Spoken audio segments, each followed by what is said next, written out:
नमस्कार विद्यार्थी मित्रांनो, मी मयुरी शिंदे आपले विश्वभरारी शालेय स्पर्धा परीक्षा या YouTube चॅनल वरती स्वागत करते। आता आपण इथे आज शिकणार आहोत नवोदय प्रवेश परीक्षा यामधील आता नवोदय मध्ये किती विषय आहेत तुम्हाला? भाषा, अंकगणित तसेच बुद्धिमत्ता चाचणी असे 3 प्रकारचे विषय आहेत। यामध्ये आपण भाषा या विषयाचा उतारा वाचन कसं करायचं, उतारावरील प्रश्न कसे सोडवायचे हे आजच्या भागात बघणार आहोत।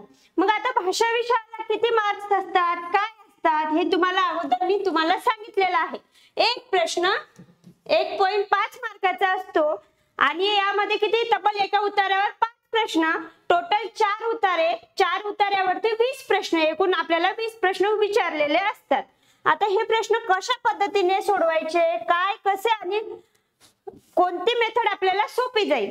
एक पद्धत आहे तुमची अगोदर उतारा वाचून घेणे, नंतर त्यावरील क्वेश्चनचे आन्सर देणे। दुसरी मेथड आहे आपली अगोदर उतारा न वाचता प्रश्न वाचून घेणे, समजून घेणे, त्यानंतर उतारा वाचन करून त्यावरील प्रश्न सोडवणे। आता मग तुम्हाला कोणती पद्धत सोपी वाटते? आपण तर याच्या अगोदर नेहमी कोणते आकलन करतो, नेहमी कोणती पद्धत वापरतो आपण? तर आपण पहिले उतारा न वाचता अगोदर त्यावरील प्रश्न वाचायचे। आता तुम्ही म्हणसाल मॅडम कशासाठी आहे की नाही? कशासाठी? तर यासाठी की तुमचा वेळेतला वेळ वाचून अंकगणित या पेपरसाठी उपयोगी यावा, यासाठी आपण काय करणार आहे, भाषा या विषयाचा वेळ वाचवणार आहे। कारण की तुम्हाला तो नंतर दुसऱ्या विषयामध्ये कामी पडला पाहिजे।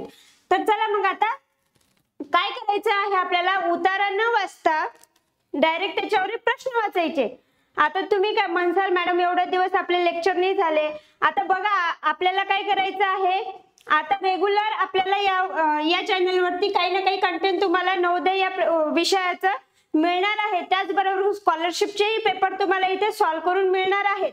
त्यासाठी तुम्हाला तुमच्या मित्रमैत्रिणींसह चॅनलला सबस्क्राइब करायचं आणि हा व्हिडिओ शेवटपर्यंत बघायचा।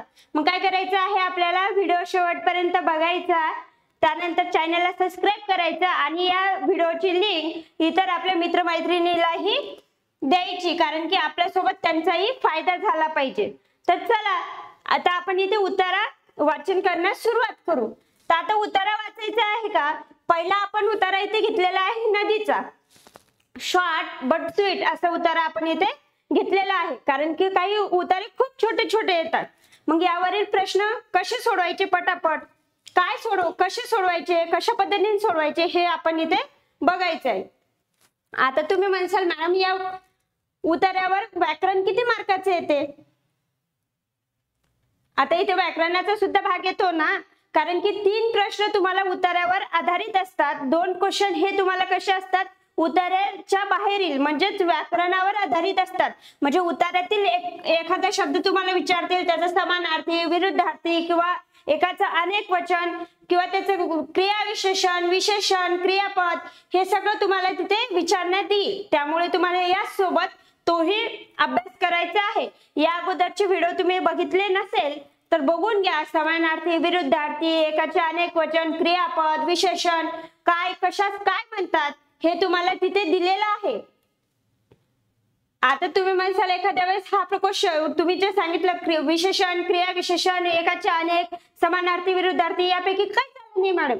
मग एखाद्याचं काय विचारतात, पिल्लूवाचक शब्द, घरदर्शक शब्द असेही शब्द तुम्हाला करून ठेवायचे आहे। आपल्या चॅनल वरती हे सर्व झालेलं आहे, त्यामुळे तुम्ही चॅनलला रिफ्रेश मारून मागे जाऊन सगळं बघा, जेणेकरून तुमचाही फायदा होईल आणि तुमच्या सोबत तुमच्या मित्रमैत्रिणीचाही फायदा होईल। तर चला आता लगेच आपण उतारा वाचन करूया। तर आता काय करायचं आहे, उतारा वाचायचा का नाही? मग वाचा उतार्यावरील प्रश्न क्रमांक 1। यामुळे तुमचं काय होणार आहे, प्रश्न वाचल्याच्या नंतर तुम्हाला प्रश्न लक्षात येतात, त्यामुळे तुमचं काय होतं, म्हणजे तुम्हाला कळतं की आपल्याला पेपरमध्ये काय कोणता प्रश्न कुठे विचारलेला आहे। त्यानंतर तुम्ही उतारा नंतर वाचाल तर तुम्हाला लगेच प्रश्नाचं ओळ वाचतानाच लक्षात येईल, अरे या प्रश्नाचं पहिल्या प्रश्नाचं उत्तर लाईन क्रमांक 4 मध्ये दिलेलं आहे, हे उत्तर आपल्या पहिल्या क्रमांकाच्या प्रश्नाचं आहे। आता हे समजलं? मग अशाच पद्धतीने आपल्याला प्रत्येक उतारा सोडून घ्यायचा आहे, जेणेकरून आपला वेळही वाचेल आणि आपला जो वेळ वाचलेला आहे तो दुसऱ्या म्हणजे गणितामध्ये किंवा बुद्धिमत्ता चाचणीमध्ये तुम्हाला कामी पडेल. तर चला पहिला प्रश्न वाचून घ्या. पहिला प्रश्न असा आहे, लोक नदीतले मासे खायचे कारण. लगेच त्याच्यावरचे पटापट ऑप्शन वाचायचे. ए आहे त्यांना नावेतून ते पकडता यायचे. बी आहे मासे नदीत मरून जायचे. सी आहे कारखाने लोकांना मदत करायचे. आणि डी आहे आपलं नद्यांच्या स्वच्छ पाण्यात मासे सापडायचे. मग याचं पटकन उत्तर द्यायचं का? नाही, कारण की उत्तरा वाचल्याच्या नंतरच याचं प्रश्नाचं उत्तर द्यायचं. घ्या नेक्स्ट क्वेश्चन. बरोबर विधान कोणते? आता बरोबर यापैकी 3 विधाने तुम्हाला चुकीची दिलेली आहे. एक उदाहरण बरोबर दिलेलं आहे. मग बरोबर विधान कोणचं? तर बघा, ऑप्शन ए आहे नदी सुरुवातीपासूनच घाण होत्या. बी पूर्वी लोकांना नद्यांचे पाणी पिता यायचे नाही. डी आता पडलेल्या तेलामुळे टाकलेल्या कचऱ्यामुळे नद्या घाण झाल्या आहेत. डी आहे लोकांनी सगळे मासे पकडून शिजवले आणि खाऊन टाकले म्हणून नद्यात मासे नव्हते. आता याच्यावर बरोबर विधान कोणचं हे आपल्याला उतारा वाचल्यानंतर कळेल. चला प्रश्न तिसरा. आधी काय झाले म्हणजे सगळ्यात सुरुवातीला काय झाले? आता यामध्ये 4 ऑप्शन दिलेले आहेत आपल्याला. या चार ऑप्शन पैकी सगळ्यात अगोदर सुरुवातीला काय झाले? आपली आजी लहानपणी आपल्याला गोष्ट सांगायची. अजून पण काही मुलं ऐकत असतील गोष्टीमध्ये काय सांगतात? एक होता राजा, त्याचं अमुक अमुक नावाचं शहर होतं किंवा राजवाडा होता. मग काय होता? अगोदर काय होता? राजा होता, त्यानंतर राजवाडा होता, मग त्यांचे राण्या होत्या. अशी कहाणी ऐकतो ना आपण. मग याच उत्तरामध्ये तुम्हाला काय विचारलं आहे? आधी काय झाले? मग नदीमध्ये अगोदर काय झाले? नदीचा उगम झाला, नदीमध्ये मासे होते, नदी स्वच्छ आणि सुंदर होत्या, हे आपल्याला या प्रश्नामध्ये विचारलेलं आहे. मग या 4 ऑप्शन पैकी अगोदर काय झाले हे आपल्याला ओळखायचे आहे.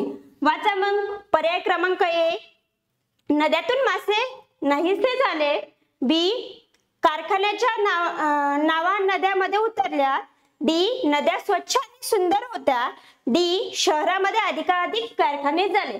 मग यामधलं कोणतं सेंटेन्स बरोबर आहे? म्हणजे बरोबर म्हणजे काय? अगोदर काय घडलं असावं हे आपल्याला उतारा वाचल्यानंतर सांगायचंय. घ्या प्रश्न क्रमांक 4. चौथ्या प्रश्नामध्ये काय दिलेलं आहे तुम्हाला? स्वच्छ या शब्दाचा विरुद्धार्थी शब्द आहे. आता बघा, मी विचारलं होतं ना व्याकरणाचा भाग इथे विचारला जातो. समानार्थी, विरुद्धार्थी, एकाचे अनेक वचन, पिलूदर्शक, घरदर्शक, अशा विविध प्रकारचं काही ना काही आपल्याला इथे विचारलेलं असतं. मग यामध्येच आपलं टॅलेंट लपलेलं आहे. म्हणजे इथेच तुमच्या आकलन क्षमतेचा ते परीक्षा घेत असतात. मग काय करायचं आहे तुम्हाला? हे शब्द अगोदरच प्रिपेअर करून जायचं की तुम्हाला कळायला पाहिजे की स्वच्छ या शब्दाचा अर्थ का, विरुद्धार्थी शब्द काय होतो? ए आहे घाण, बी आहे छान, सी आहे संपन्न, डी आहे भिन्न. मग आता या प्रश्नासाठी तुम्हाला उतारा वाचण्याची गरज आहे का? आहे का? नाही ना. तर मग कशा घालायचं? इथे उतारा वाचल्याच्या नंतर मी या मॅडम प्रश्नाचं उत्तर देतो असं करायचं का? नाही. मग या प्रश्नाचं उत्तर लगेच तिथे टिक करून घ्यायचं. आता स्वच्छ म्हणजे काय? निर्मळ. स्वच्छ म्हणजे निर्मळ, काचासारखा, पारदर्शक म्हणजे स्वच्छ. आता मग याच्या विरुद्धार्थी काय होईल? छान, संपन्न, भिन्न. भिन्न म्हणजे वेगवेगळा. संपन्न म्हणजे संपूर्ण, पूर्णपणे बनलेला. आणि छान म्हणजे छान हा समानार्थी शब्द होतो स्वच्छचा. आणि डी काय? ए का ऑप्शन आहे आपला घाण. स्वच्छ म्हणजे निर्मळ आणि घाण म्हणजे याच्या स्वच्छचा विरुद्धार्थी काय होईल? मग घाण. मग लगेच तुम्ही पेन्सिल उचलायचं आणि पेपरमध्ये तिथे डॉट करून ठेवायचं. अरे या 4 नंबरच्या प्रश्नाचं उत्तर ए आहे. तिथे उत्तर पत्रिकेमध्ये लिहिताना घाई करायची नाही, नाहीतर तुम्हाला 4थ्या प्रश्नाचं उत्तर माहिती आहे. मग तुम्ही काय करसाल? 4थ्याचं ए आहे, चला पटकन आपण टिक मार्क करून घेऊ, असं करायचं का? नाही. कारण की तुमच्या गडबडीमध्ये काय होईल? 4थ्याच्या जागी 3ऱ्यालाच ऑप्शन लिहून टाकसाल तुम्ही. मग गेला का नाही तिथे आपल्याला येत असून सुद्धा मार्क, म्हणून घाई करू नका. त्यानंतर घ्या प्रश्न 5. नद्या घाण का झाल्या? आता याचं उत्तर ए आहे नद्यामध्ये मासे मरून गेले. बी आहे शहरामध्ये कारखाने बांधले गेले. सी आहे लोकांनी नद्यामध्ये कचरा टाकला. डी आहे नद्या ओलांडण्यासाठी नावा वापरल्या जायच्या. मग काय असेल याचे उत्तर? चला आता 5 प्रश्न आपले वाचून झाले, एक क्वेश्चन सोडूनही झाला 4 नंबरचा. आता या 4 प्रश्नाचे म्हणजे 1, 2, 3 आणि 5 नंबरच्या प्रश्नाचे आपल्याला उत्तरे शोधायची आहे. तर चला मग लगेच माझ्यासोबत स्किप केल्याला उतारा वाचून घ्या. आता वाचा, हळूवार काळजीपूर्वक हा उतारा वाचायचा. आता उतारा पटापट वाचण्यासाठी आणि समजण्यासाठी आपल्याला काय करायचं आहे? भरपूर पद्धतीचं असं वाचन करायचं आहे. आता तुम्हाला वेळ आहे, आता शाळेची एक्झाम चालू असेल, ठीक आहे, एक्झाम चालू आहे तुमची स्कूल एक्झाम, पण तुम्हाला उन्हाळ्याच्या सुट्टीत नुसतं मामाच्या गावाला नाही जायचंय, तर हा सुद्धा अभ्यास तिथे घेऊन जायचा आहे, करायचा आहे. नाही समजत मामाला विचारा, मामीला विचारा, तुमची आई तिथे रिकामी असेल तिला विचारा, पण अभ्यास करा, अभ्यास सोडायचा नाही. ते यामध्ये तुम्हाला या सुट्टीमध्ये काय करायचं आहे? वाचन कौशल्य हे वाढवायचं आहे. तर वाचा आता माझ्यासोबत उतारा. फार पूर्वी आपल्या नद्या ताज्या पाण्याने आणि स्वच्छ होत्या. आता ताज्या पाण्याच्या आणि स्वच्छ होत्या. काय होत्या? आता सर्वात अगोदर काय झालं? तर नद्या स्वच्छ होत्या. घ्या, किती नंबरचा प्रश्न आहे?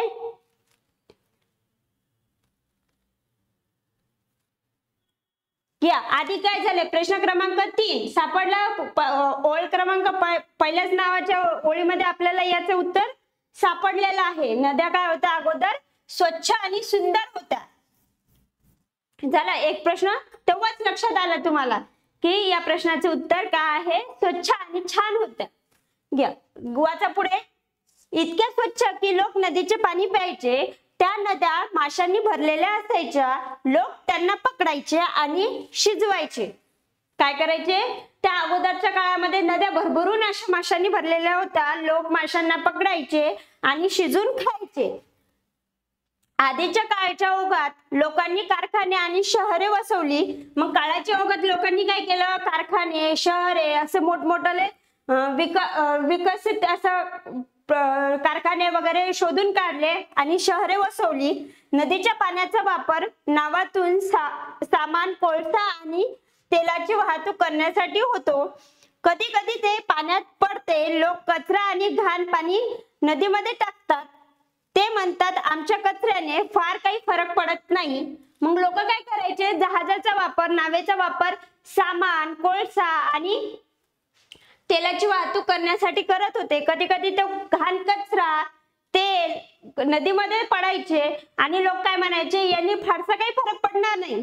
पण आता आपल्या पिढीला कळतं की काय फरक पडलेला आहे त्यामुळे. तर मग पुढे काय झालेलं आहे?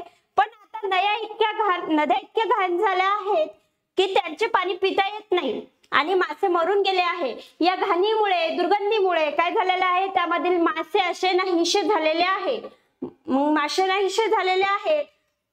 त्यामुळे काय आहे? नदीचे पाणी स्वच्छ राहिलेले आहे का? कचऱ्यामुळे, घाणीमुळे, त्या तेलामुळे नाही. मग नदीचं पाणी आता सध्या आपल्याला पिता येत नाही. पहिल्या काळातले आपल्या आजोबा पणजोबा नदीचं पाणी प्यायचे. विचारा आपल्या आई वडिलांना, नदीचे पाणी प्यायचे आपले आजोबा पणजोबा वगैरे. आता आपल्याला नदीत साध्या आंघोळी म्हणजे डुबकी मारायला सुद्धा जाता येत नाही. इतक्या दूषित अशा नद्या आपल्या झालेल्या आहेत. आता नद्या कचऱ्याने भरून गेलेल्या आहेत. तो कचरा त्याच्यावर तरंगत राहतो. नद्या अशा तुडुंब कचऱ्याने भरलेल्या आहेत आणि त्यावर काय कचरा तरंगत राहतो. आता बघा, मी तुम्हाला उतारा वाचून समजावूनही सांगितला, त्यामुळे तुम्हाला 4 प्रश्नाची उत्तरे लगेच लक्षात आलेली असेल. तर चला बघूया पहिल्या प्रश्नाचं उत्तर काय होईल आपलं. लोक नदीतले मासे खायचे. कारण ए आहे त्यांना नावेतून ते पकडता यायचे. बी आहे मासे नदीत मरून जायचे. सी आहे कारखाने लोकांना मदत करायचे. डी आहे नद्या स्वच्छ पाण्यात मासे सापडायचे. मग नदीच्या स्वच्छ पाण्यात मासे सापडायचे म्हणून लोक त्यांना पकडून खायचे. मग या पहिल्या प्रश्नाचं उत्तर आहे पर्याय क्रमांक डी. नदीच्या स्वच्छ पाण्यात मासे सापडायचे हे या प्रश्नाचं उत्तर आहे. बघा किती पटकन उत्तर आपण सोडवलेलं आहे. त्यानंतर बघा दुसरा प्रश्न घ्या. बरोबर विधान कोणते? मग बरोबरचे विधान कोणते? नद्या सुरुवातीपासूनच घाण होत्या का? नाही, आपण लोकांनी त्यांना घाण केलेलं आहे. हे विधान कसं आहे? चुकीचं आहे. घ्या बी ऑप्शन. पूर्वी लोकांना नदीचे पाणी पिता यायचे नाही. पूर्वी लोकांना नदीचे पाणी पिता यायचे का? हो, नद्या स्वच्छ, निर्मळ अशा होत्या म्हणून लोकांना नदीचे पाणी पिता यायचे, हे विधान सुद्धा इथे चुकीचं आहे. मग आपल्याला चुकीचं विधान विचारलं का? नाही, बरोबर विधान विचारलं. घ्या सी, पडलेल्या तेलामुळे आणि टाकलेल्या कचऱ्यामुळे नद्या घाण झाल्या. आता पडलेल्या तेलामुळे आणि टाकलेल्या कचऱ्यामुळे काय झालेलं आहे? नद्या घाण झालेल्या आहेत. हे विधान कसं आहे? बरोबर आहे. तरी सुद्धा आपल्याला घाई करायची आहे का? नाही. म्हणजे अगोदर आपल्याला पहिले काय वाचायचं? डी नंबरचा सुद्धा ऑप्शन वाचून घ्यायचा, तो बरोबर आहे की चुकीचा आहे हे वाचून घेतल्यानंतरच आपल्याला या प्रश्नाचे उत्तर द्यायचे. घ्या मग डी, लोकांनी सगळे मासे पकडून शिजवले आणि खाऊन टाकले म्हणून नद्यात मासे नव्हते. आता लोक एवढा दुष्काळ पडला होता काय नदीतले मासे पकडूनच खायचे? नाही. मग हा डी नंबरचा ऑप्शन सुद्धा इथे आपला चुकीचा आहे. मग या प्रश्नाचं बरोबर विधान कोणतं आहे? आता पडलेल्या तेलामुळे आणि टाकलेल्या कचऱ्यामुळे नद्या घाण झाल्या म्हणून या प्रश्नाचे उत्तर येईल पर्याय क्रमांक सी. झाले 2 प्रश्न सोडून घ्या. तिसरा प्रश्न, आधी काय झाले असावे? तर मग पहिल्या ओळीतच आपल्याला उत्तर सापडलं होतं. अगोदर नद्या स्वच्छ आणि सुंदर होत्या, त्यानंतर मग नद्यामध्ये काय शहर अधिक कारखाने वाढले, कारखान्याच्या नावा नदीमध्ये उतरल्या, त्यानंतर मग मासे नाहीसे झाले म्हणून या प्रश्नाचे उत्तर येईल पर्याय क्रमांक सी. घ्या प्रश्न चौथा, स्वच्छ या शब्दाचा विरुद्धार्थी शब्द कोणता? तर स्वच्छ या शब्दाचा विरुद्धार्थी शब्द घाण. हा प्रश्न आपण अगोदरच उत्तर वाचण्यापूर्वीच सोडून घेतलेला आहे. मग या प्रश्नाचे उत्तर आहे पर्याय क्रमांक ए. त्यानंतर पर्याय क्रमांक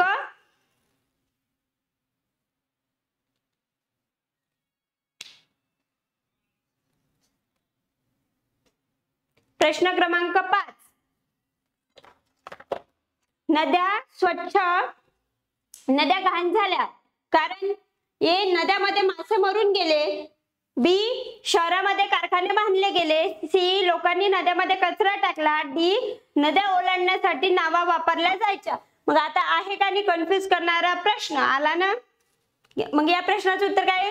लोकांनी नद्यामध्ये कचरा टाकला म्हणून सुद्धा नद्यातले मासे मरून गेले, म्हणून सुद्धा नद्या घाण झाल्या, शहरामध्ये कारखाने बांधले गेले, कारखान्याचं पाणी नद्यामध्ये सोडलं गेलं, यामुळे सुद्धा नद्या घाण झाल्या, नद्या ओलांडण्यासाठी नावा वापरल्या जातात. मग आता या प्रश्नाचं उत्तर काय येईल? तर शहरामध्ये कारखाने बांधले गेले त्यामुळे लोकांनी नंतर कचरा टाकला, नद्या ओलांडण्यासाठी नावा वापरल्या, त्यातून कोळसा सगळं काही नेण्याचा प्रयत्न केला, कधी कधी नाव पाण्यामध्ये लुडकली जायची, मग हा कचरा, हा कोळसा, ते सगळं नद्यामध्ये पडून घाण व्हायचं.